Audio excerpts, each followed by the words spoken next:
Gaëlle, comment t'as fait pour oser dire que tu partais à tout ton entourage? Waouh, ça a été un truc. Alors moi, je demande pas la permission, de façon générale, j'informe, mais c'est vrai que ça a été un gros morceau. Quand j'ai dit à mon taf que je partais, quand j'ai dit à ma famille que je partais, il y a un gros moment comme ça, mais il faut s'en servir de ce truc-là parce que si vous avez peur, utilisez ça parce qu'une fois que vous l'avez dit, vous pouvez pas vraiment revenir sur vos mots. Du coup, moi, je disais que je partais au Mexique et que j'allais rencontrer des sexologues au Mexique. Alors, je disais que j'allais être sexologue au Mexique au départ. Après, j'ai dit que j'allais pour rencontrer des sexologues parce que j'avais étudié la sexothérapie.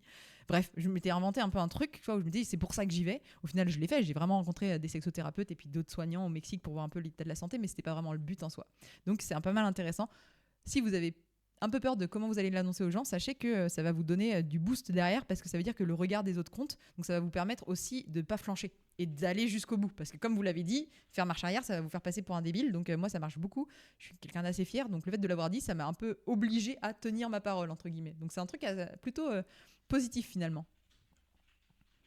Dis Gaëlle, comment t'as fait pour pas te sentir seule pendant des mois de voyage? Ah bah en n'étant pas seule, hein, tout simplement. Il y a des fois où tu te sens seule parce que c'est normal, t'es tout seul. Mais en fait, moi, je suis quelqu'un, à la base, étonnamment, de plutôt introverti. C'est-à-dire que je me recharge quand je suis solo. Donc, j'adore voir des gens. Je suis quelqu'un d'assez sociable, mais j'adore avoir mes moments solo.